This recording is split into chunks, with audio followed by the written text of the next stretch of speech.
this is really coming to the end of what is our fourth conference here. So on behalf of Urs Rohner, of Lukas Gevila, Alexandre Seller, and myself, and the Swiss Finance Council, we want to thank you for coming to this conference here today.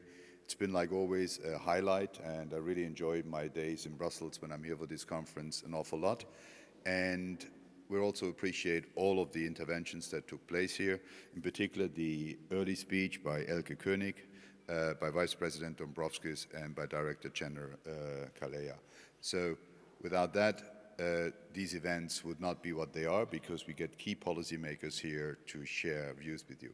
But we also had a paper, and I'd like Judith, who's been at the core, jointly with David, to drive this effort, to maybe talk a bit and wrap up a bit in the light of what we saw today on what was the core of the paper, and I recommend it for your later reading if you haven't done so already. Judith, why don't you?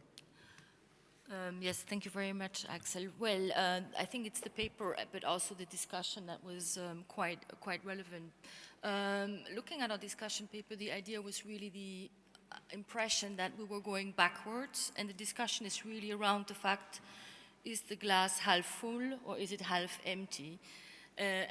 My sense from the panel is really that we need to focus on the positives, we need to think positives, and that actually what we have achieved is already substantial, be it in the context of the FSB, be it in the context of IFRS, or be it in the context of some of the institutions' work, including IOSCO.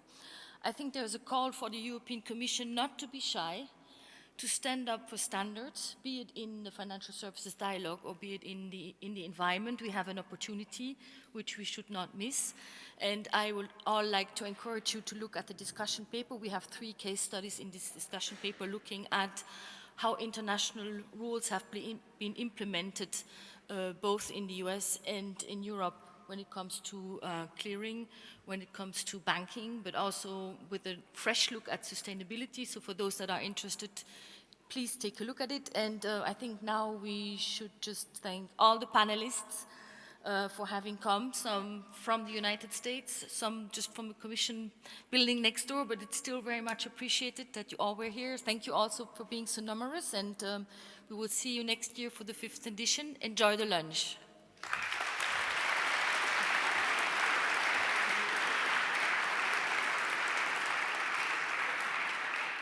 Thank you, and I will not stand between you and the lunch, but I would simply like to say, because it's very important, we also like to thank Judith Hardt, Alexis Lautenberg, and the teams here in Brussels for organizing this.